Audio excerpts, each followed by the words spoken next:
We're reaching that stage of an IPL season where fans of each team has a closer look on the points table and to see whether their team is closer to those precious 4 spots that teams want to book themselves. And I'll be specifically talking about that aspect in today's video, along with talking about the double header that we just had on Sunday between Mumbai versus LSG and RCB versus DC.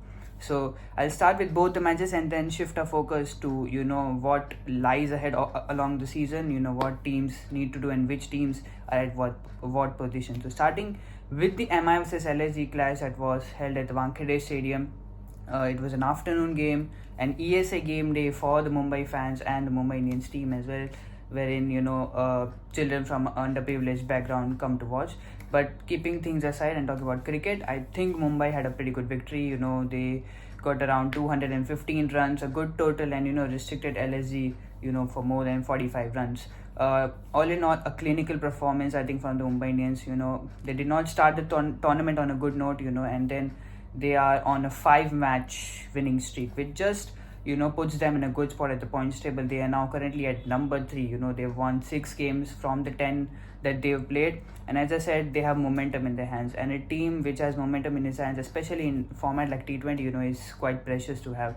And talking about the batting, I think Rohit started pretty well, but he fell for just 12 by Mayank Yadav. But I think Rickerton played really well, whether it be the pacers or the bowlers. He's had some really good starts in the season where he's played some really good shots.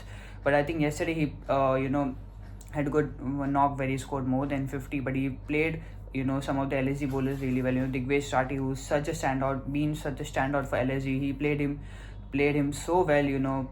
Tried to hit him across more across batted shots, which actually helped him scoring freely as well. And then in the middle order, we saw how good Surya Kumar is. He just took his form forward. He played well in the game against Chennai Super Kings and the Sunrisers Hyderabad, wherein they won quite comfortably, and he just took off from where he left off. He took hold of the innings. At the end, sort of finished pretty well. And then, like I said, they got 215, but they had good finishing touches, I think, from 2 players, that is Namandhir and Corbin Bosch. Namandhir scored around 20 odd, and then Corbin Bosch, who was making his debut in the IPL, those runs were quite crucial as well. So 215 was a pretty good total, but the bowlers, I think, were spot on. Bumrah and Bolt. Bolt has been bowling really well since the last couple of games. Got the man of the match against the Sunrisers, and then Bumrah in the last game. He picked up wickets of Markram in the power play, which was crucial to put pressure on the LSG batters to not capitalize them. Those power play overs, and then he bowled that classic Yorker off pace to Abdul Samad. So that was good to see, and good for the Mumbai fans as well, that both Bolt and Bumrah are taking wickets, and looking in real good form. But I think overall the bowling unit was quite good. Spinners, Karan Sharma bowled a couple of overs, but I think the job was done by the pacers. And I think Corbin Bosch was pretty good in the bowling department as well. 4 overs, I think 1 for 26. So all in all, he had a pretty good start for Mumbai as well. So I think Mumbai will be real satisfied. I think the net run rate is at a healthy stage as well. They finished the games off against Chennai and Sunrisers on real, on less overs. I think they scored the targets before 16th over, so that helped. And the win against LSG, which was more than 45 plus runs, and has helped them get to that 3rd place in the points table, and keeps them in quite a good place at the points table. And Lucknow is also not at a bad stage. I think there's also is 4 games remaining for them, but a much more tougher proposition compared to Mumbai. Both the teams were actually at similar stages. If you see, before coming into this game, 5 wins from 9, albeit a different start. Mumbai started slowly, and I think Lucknow were winning and losing as well. But things now look a bit more good for Mumbai rather than LSG. But that was it for the Mumbai and LSG game. Now talking about the RCB versus Delhi game, what a terrific victory it was for Bangalore. The start, I think this was again a pretty good contest. It was between the teams placed at number 2 and number 3. I think Delhi had played 8 games and won 6, and Bangalore had just played 1 more game and had won 6 as well. So it was going to be a good clash, and I think RCB's bowlers set it up quite well. They restricted them below 170. Delhi got a good start by Abhishek Porel, but then just at the middle, I think RCB controlled pretty well, especially with spinners. Both Krunal and Suyesh. Krunal picked up 1 wicket for 28. Suyesh did not pick up wickets, but he gave away only 22 runs, and the pitch was gripping as well, and there was slight bit of turn as well, so which was quite helpful for both the spinners. But I think they bowled really well.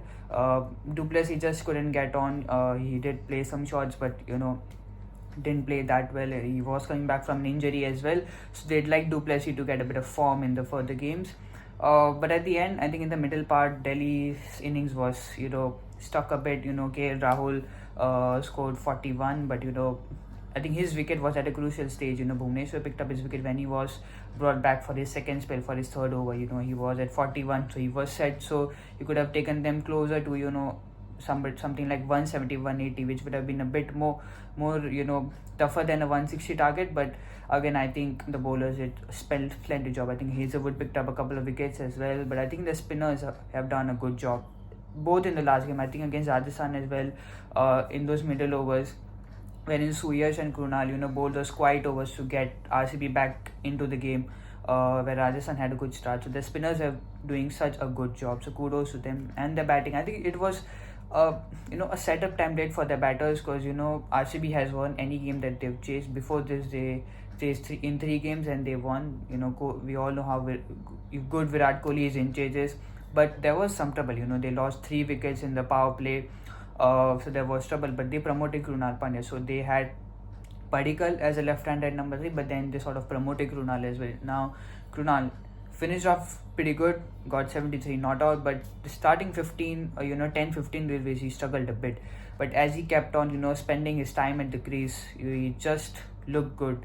A couple of boundaries here and there just settled him into the crease, and as much as time he spent at the crease, it was quite good to see him. He took on spinners, he took on the offside boundary as well, took up on the spinners, and got the boundaries here and there to support Kohli. I think that partnership was very crucial. As I said, he was struggling in those earlier deliveries, and I think having Kohli with him might have helped as well, and to just get through that phase. Otherwise it could have been, if he would have got anyone would have got it could have been quite different as well. But Delhi had a chance as well. They spilled a catch. Abhishek Porel spilled a catch of Krunal Pandya as well, where things could have gotten a bit deep. But I think overall a terrific game, and then Tim David just coming in and finishing. So all in all, a terrific victory for them, and now they actually stand at the top of the points table with 7 wins in 10 games. So that was a talk of both games that we had on the Sunday. Now I think things are looking quite good for teams at the top, but there are teams who want to challenge or want to go up in the points table at the points table as well. As I said, RCB is sitting quite comfortably with 7 wins of 10. So that means they need a minimum of just 1 victory in the remaining 4 games.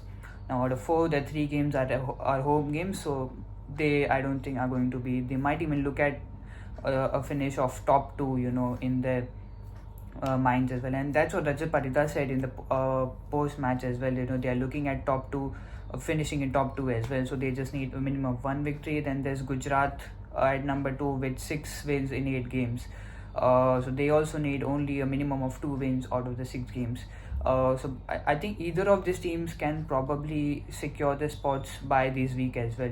Gujarat has 2 games, one against Rajasthan and then against the Sunrisers as well. So if they win both the games, and they probably seal their spot in the playoffs. And even Bangalore has a game against CSK on Saturday. So if they win their games as well, seal their spot in the playoffs. So either of those teams could actually seal the spot as well. So it will be interesting if they do.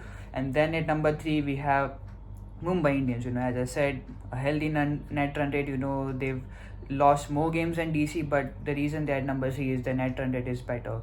So they are in good state. They have 4 games remaining, out of which I think they need to win minimum of 2 games, which will take them to 16 points with 8 wins. So that would be quite enough as well. And then DC at number 4, they have 5 games, out of which they need to win a minimum of 2. So the DC as well quite in a good state, but I think this loss might just be kind of a wake up thing. but I think they are in good position as well. So there could be a case where probably you see 6 wins for so many teams, Gujarat, Mumbai, and then Delhi, and then Punjab as well at number 5. They have 5 wins out of 9. Their last game was a washout. So I think this top 5, and even LSG at number 6. So I think it's majorly these 6 teams who are fighting, who still have things in their own hands. Even Sunrisers are in it. They have to win all their games. Even if they lose one, it might be curtains for them. So Punjab is in a good stead. Lucknow have 5 wins from 10 games, so they need a minimum of 3 wins, and then Punjab as well, they have 5, out of which they need 3 wins minimum. They have 3 games at home, at the new home, which is in Dharamshala. So, but they are in a pretty good spot as well. Basically, if these teams win, then they are in good stead regardless of the net run rate. So we might probably see, if these teams keep on winning, that at the top, we might even see a team with 8 wins, which is 16 points, being not qualifying as well. I don't think that's ever happened in the IPL, but it could be. But let's see how things turn out. Like I said, the top teams look pretty good. I think things are quite heating up. Bangalore look pretty good, Gujarat as well. We've seen teams who are at the bottom right now. It's Rajasthan and Chennai. Earlier, teams who are at the bottom, they try to spice things up by winning their last couple of games to keep that point table moving on. So we might see those lower ranked teams beating teams at the higher rank, to just get things a bit trickier as well. Lucknow as well are just getting a bit of low on form. So let's see how things go. I'm pretty much excited. So do let me know in the comments which games are you excited to watch in the coming week, or which teams do you think will ultimately make it to the top 4. So do drop your thoughts in the comments, and I'll see you guys in the next video. Cheers.